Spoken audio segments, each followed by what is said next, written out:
überbrot allgemeine Facebook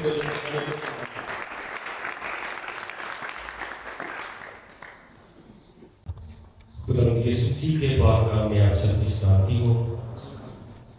शुक्रगुजार हूँ मैं सबसे पहले खुदा का कि खुदा ही है जो हमें हर रोज़ ये मौके देता है कि हम खुदा के हुजूर में आ सकते हैं, उसकी बंदगी कर सकते हैं और उसके कलाम को सुन सकते हैं।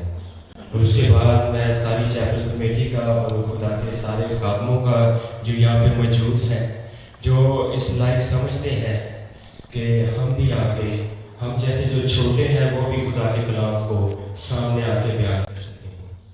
तो मैं अंदर से थोड़ा खौफज़दा भी हूँ क्योंकि यहाँ पे सीनियर्स बैठे हुए हैं और मैं एक नाचीज जूनियर छोटा हूँ और उस्तादों के सामने बात करने को जा रहा हूँ।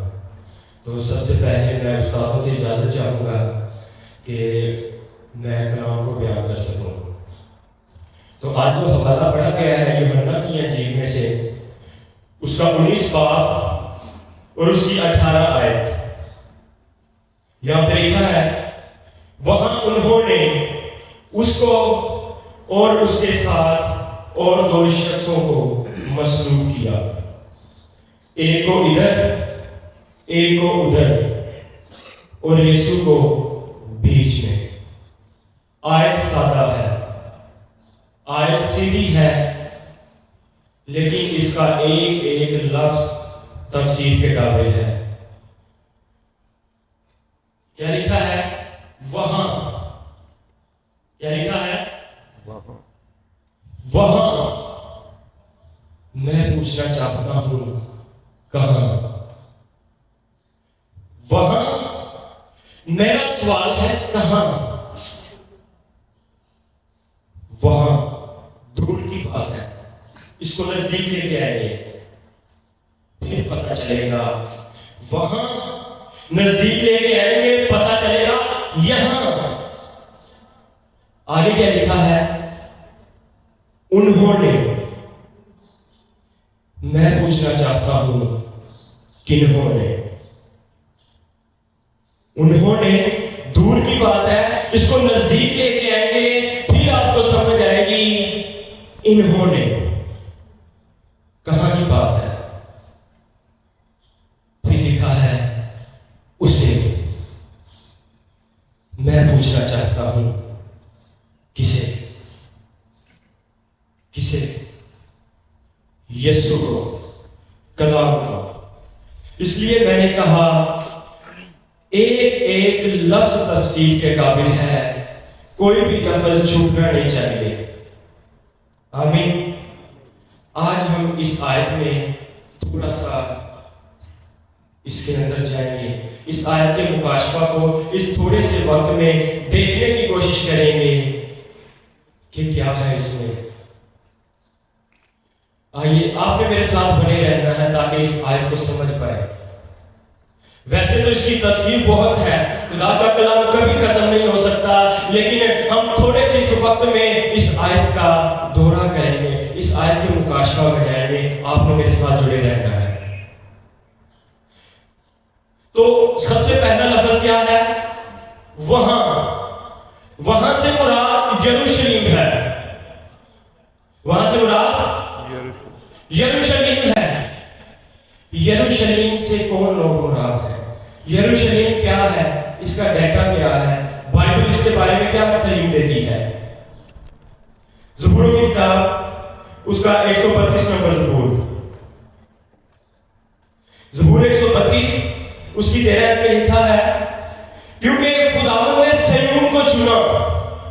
सयून यरूशलेम का पुराना नाम। खुदावंद ने यरूशलेम को चुना, खुदावंद ने सयून को चुना, इसलिए उसने उसे अपने मस्कन के लिए पसंद किया। खुदावंद ने यरूशलेम को चुना किस लिए? ताकि वहां पे अपना घर बना सके। और इसके बाद दूसरा तवारीख उसके 6 बाब की 5वीं और 6वीं आयत में लिखा है कि जिस दिन से मैंने अपनी कौम को मुल्क मिस्र से निकाला, तब से मैंने इस्राएल के सब कबीलों में ना तो किसी शहर को चुना ताकि उसमें घर बनाया जाए और वहां मेरा नाम हो, और ना किसी मर्द को चुना ताकि वो मेरी कौम इस्राएल का पेशवा हो, पर मैंने यरूशलेम को चुना कि वहां मेरा नाम हो, और दाऊद को चुना ताकि वहां मेरी कौम का वो पेशवा हो।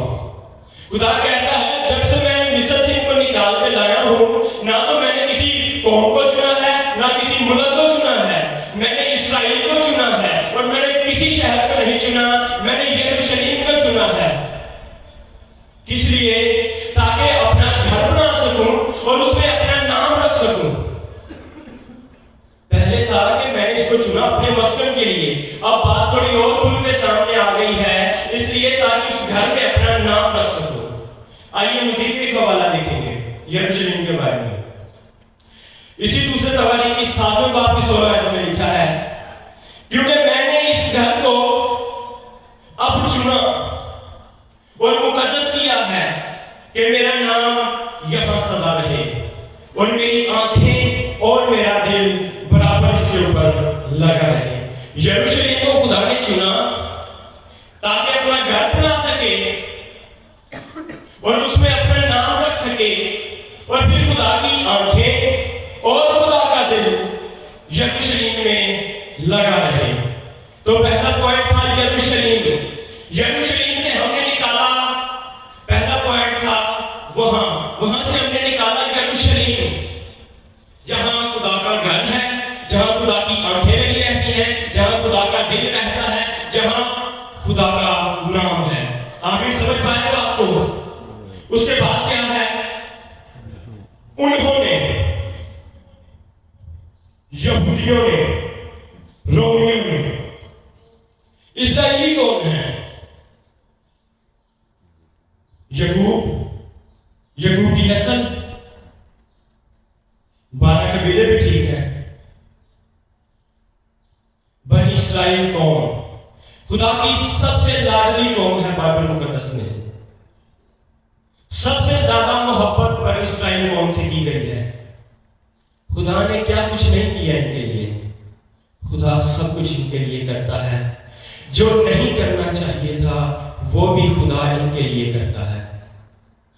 खुदा ने इस यकूब को अपना पहलौठा बोला है बाइबल में। खुदा ने इस यकूब को इजाजत दी है कि वो मेरे साथ कुश्ती कर सके। क्या खुदा के साथ कोई लड़ सकता है? क्या खुदा के साथ कोई लड़ सकता है?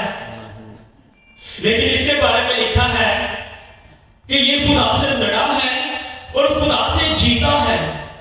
खुदा को हराने वाला कौन? इस्राएल। आपको नजर आएगा इन आयत में खुदा हारा है। खुदा कहां कहां हारा है आपको नजर आएगा इन आयत में। तो खुदा ने इस्राएल को चुना, इस्राएल को खुदा ने चुना। खुदा ने इनके दरमियान मोजज़े किए हैं। खुदा ने इनको अपना पहलौठा होने का हक दिया है। खुदा ने इनको चुना और सारे अंबिया को इनके दरमियान भेजा है। खुदा ने इनको अपनी शरीयत दी है। खुदा ने इनको अपना कलाम दिया है। खुदा इनके दरमियान खुद उतरता है। खुदा इनसे खुद कलाम करता है। और अगर रोमियों की बात करें, रोम क्या है? रोमी कौन है? मौजूदा हुकूमत, दुनिया की सुपर पावर। खुदा ने इसे दुनिया की सुपर पावर बनाया या फिर इसे सुपर पावर होने दिया?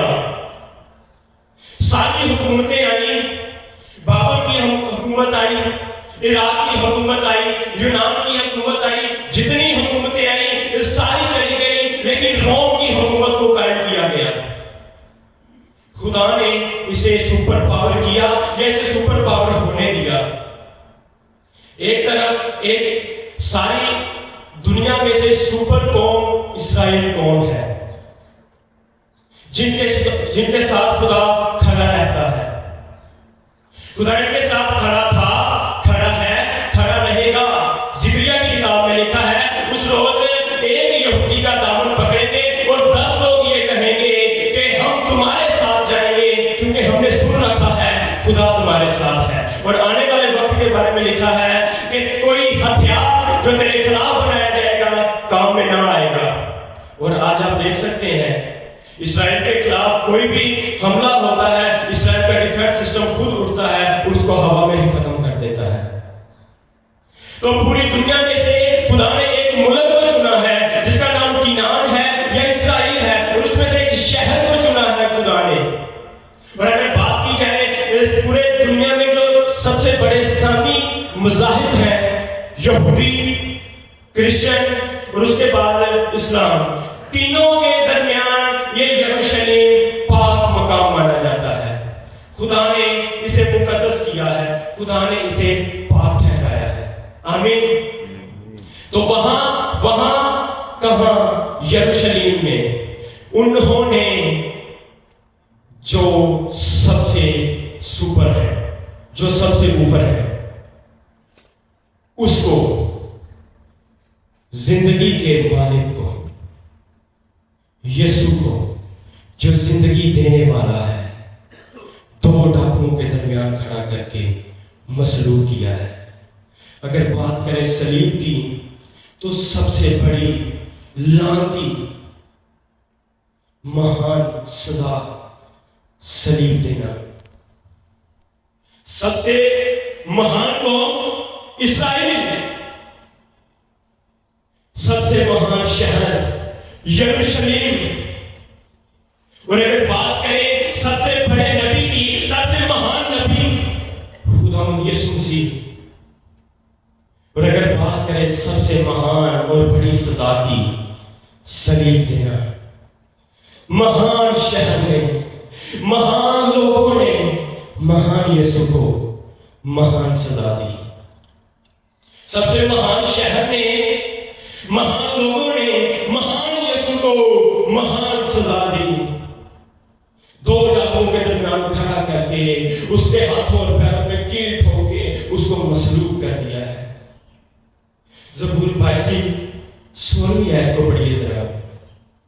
यहां पे लिखा है, क्योंकि कुत्तों ने मुझे घेर लिया है, बदकारों की गिरोह मुझे घेरे हुए है, वो मेरे हाथ और मेरे पैर छेदते हैं।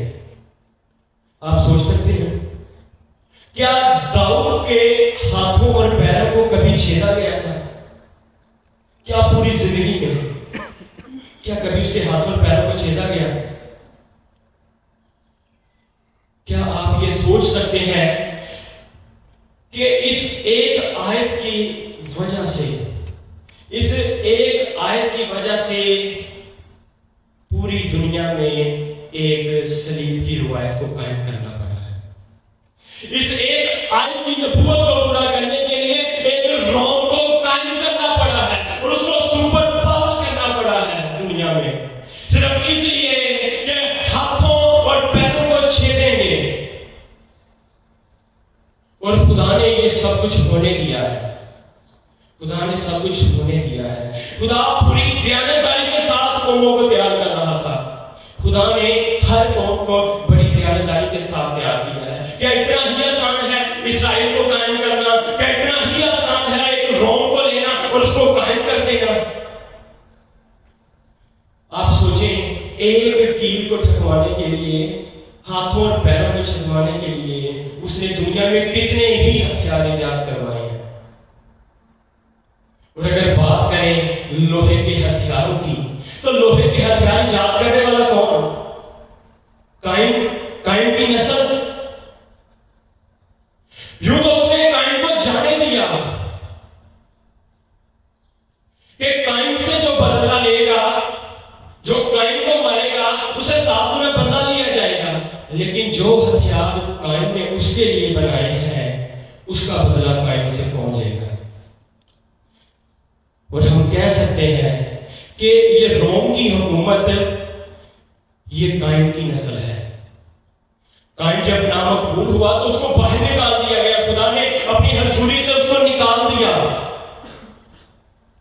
और फिर निकालने के बाद अपने ही बच्चे से इतनी बड़ी सजा उठाएगा। सोच सकते हैं आप? गलती भी काइन करे और कील भी काइन ही तैयार करे, और जब वो मर जाए तो नेजा बनके उसकी पसली में जा घुसे। ये है काइन। उसने अपने हाथों और पैरों को छुड़वाने के लिए वहां से कायन को छोड़ा कि जा बेटा पूरी तैयारी कर, कोई कसर बाकी नहीं रहनी चाहिए। उसको वहां से छोड़ता है ताकि वो हथियारों को बनाए।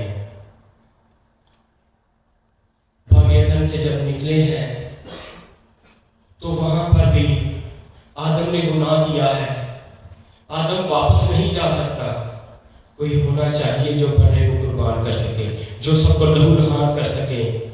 तो वहां पर भी लहूलुहान करने के लिए इस्तेमाल किया गया कायन को, और यहाँ पे भी किसी को लहूलुहान करने के लिए इस्तेमाल किया गया है कायन की नस्ल को। और खुदा ने ये सब कुछ होने दिया है क्योंकि वो अपने कलाम को पूरा करने के लिए जागता और बेदार रहता है। खुदा ने ये सब कुछ होने दिया है। कोई कील कितने इंच का बनाएगा, खुदा उसको पूरी हिकमत से नवाजेगा। कोई हथौड़ा कितने इंच का बनाएगा, खुदा उसको पूरी हिकमत देगा। क्यों चाहता क्या है? क्योंकि वो अपने हाथों और पैरों को जगमगाना चाहता है। खुदा सब कुछ होने देगा। आइए हवाला देखेंगे एक गलतियों, उसका 3 बाब उसकी 13 आयत में लिखा है, मसीह जो हमारे लिए लांती बना। मसीह हमारे लिए लांती बना। कहां? वहां यरूशलेम में। खुदा की आंखें और खुदा का दिल वहां लगा है क्योंकि हाथों और पैरों को छिदवाना चाहता है। मसीह हमारे लिए लांती बना, अपना खून बहाया है, अपना खून बहाया वहां के लोगों के लिए, हमारे लिए। यहां पर मजमून है, अनुमान यहां पर है।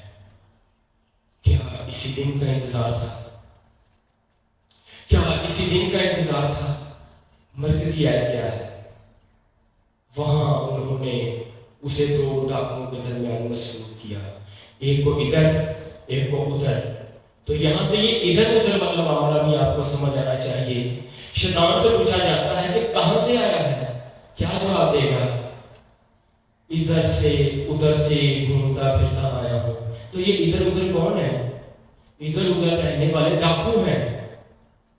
तो ये शैतान की खास कैटेगरी है। शैतान की कैटेगरी के लोगों के दरमियान उसको खड़ा करके मसलूब कर दिया गया है। मसीह हमारे लिए लांती बना। क्या इसी दिन का इंतजार था? क्या इसी दिन का इंतजार था कि वो हमारी खातिर सजाओं को उठाएगा? क्या इसी दिन का इंतजार था कि वो एक दिन मरने के लिए आ जाएगा, हम उसको मार देंगे? क्या इसी दिन का इंतजार था कि उसने एक इब्राहिम को चुना है? क्या इसी दिन का इंतजार था कि वो इब्राहिम से एक कौम को तैयार करता है? क्या इसी दिन का इंतजार था कि वो उनको गुलामी से निकालता है? क्या इसी दिन का इंतजार था कि मिस्र में वो खुद उतर आता है? इसी दिन का इंतजार था कि वो अपने लोगों में और गैरों में इम्तियाज करता है? क्या इसी दिन का इंतजार था कि वो बड़े बड़े नबियों को, मूसा को भेजता है? इसी दिन का इंतजार था, ये साया को भेजता है, ये नबियों को उनके दरमियान भेज देता है ताकि हर वक्त वो उनके लिए दुआएं करते रहे, हर वक्त वो उनके लिए रोते रहे, मातम करते रहे। इसी दिन का इंतजार था कि वो एक दिन आएगा और मर जाएगा। क्या इसी दिन का इंतजार था? क्या इसलिए उसने सारी दुनिया को बनाया? क्या इसलिए उसने जमीन को तैयार किया? इसलिए उसने आसमान को तैयार किया कि वो एक दिन मर जाएगा, एक दिन हम उसको जिंदगी को मार के रख देंगे? क्या इस दिन का इंतजार था? खुदा ने इस दिन के लिए सब कुछ किया, क्या कुछ नहीं किया? क्या इस दिन के लिए इसको सुपर कौन बनाया कि वो एक दिन उसको सलीब पे 2 डाकुओं के दरमियान लटका देंगे, मार देंगे उसको? वो यीशु जिसको हम देखना चाहते हैं, वो यीशु जिसका चेहरा देखने के लिए हम हर वक्त बेताब हैं, जिसके मुंह से एक लफ्ज सुनने के लिए हम हर वक्त मुंतज़िर रहते हैं, फरिश्ते उसका चेहरा देखने के लिए बेताब रहते हैं। आपको याद है जब वो पैदा होता है तो फरिश्ते आसमान से उतरते हैं, फरिश्तों की बड़ी गिरोह आसमान से उतरती है खुशी की ललकार के साथ। क्या इस दिन के लिए कि एक दिन हम उसके हाथों और पैरों को चीर के उसको सलीब के ऊपर लटका देंगे। क्या इसी दिन का इंतजार था? आप यहां से अंदाजा लगाएं कि जब कोई इंसान मुसीबत में पड़ता है तो वो उसको बचाने के लिए आ जाता है। आदम जब फंसा है तो वो उतर आया है, वो आ गया है। आदम जब नंगा है तो वो उसको बचाने के लिए किसी बकरे को ज़िबा करके उसके नंगेपन को ढांक देगा। जब सदरक मिस्र के अब्दो को उसने देखा है कि ये फंस गए हैं, उनको बचाने के लिए वो आग में उतर आया है। इसहाक जब फंसा है, छुरी उसके गले तक आ गई है, उसको बचाने के लिए वो आ गया है। दानियल मांद में है, उसको बचाने के लिए वो आ गया है। लेकिन आज उसको बचाने के लिए कोई नहीं आया, कोई नहीं है उसको बचाने के लिए। क्या इसी दिन का इंतजार था? हमने उसको खुदा का मारा कूटा समझा। वो जो उसके अपने थे वो ही उसका सौदा करते हैं। आइए आंखों को बंद करें। वो जो उसके अपने थे वो ही उसका सौदा करते हैं। जो उसकी रोटी खाता है वही उसको लात मारता है, उसकी रोटी खाने वाला उसको लात मारता है। क्या इसी दिन का इंतजार था? आइए सोचें इस बात को। मेरा यीशु धमकी लगाए तो समुद्र खुश्क हो जाए। वो जो इंसान को पैदा करने वाला है, इंसान जो बेतरतीब माता है, जो इंसान को तरतीब देने वाला खुदा है, आज उसको बचाने वाला कोई नहीं है। जब इंसान फंसता है तो वो आ जाता है, लेकिन आज उसको बचाने वाला कोई नहीं है। हमने उसको खुदा का मारा कूटा समझा। वो आदमियों में हकीरों मजदूर, अगर हम उस पर निगाह करते तो उसकी कोई शक्ल सूरत नहीं है, उसके ऊपर कोई उसका जवाब नहीं है। हमने उसकी ये हालत कर दी है। वो कहता है सुना आसमान और कान लगा है जमीन। मैंने लड़कों को पाला और पोसा, लेकिन इन्होंने मुझसे सरकशी की। खताकार गिरोह है, बदकारी से लदी हुई कौन है, कहीं से हद नहीं है। वो हमारे दरमियान आया ताकि वो हमको बचा सके, लेकिन हमने उसको पकड़ के दो बैलों के दरमियान मसलूब कर दिया है। वो खुदा, वो जो चुल्लू की तरह नाप लेता है समुद्र को, जिसके नजरों के धक्के झोंके से समुद्र की अपनी जगह छोड़ देता है। मेरा यीशु धमकी लगाए तो समुद्र खुश्क हो जाए।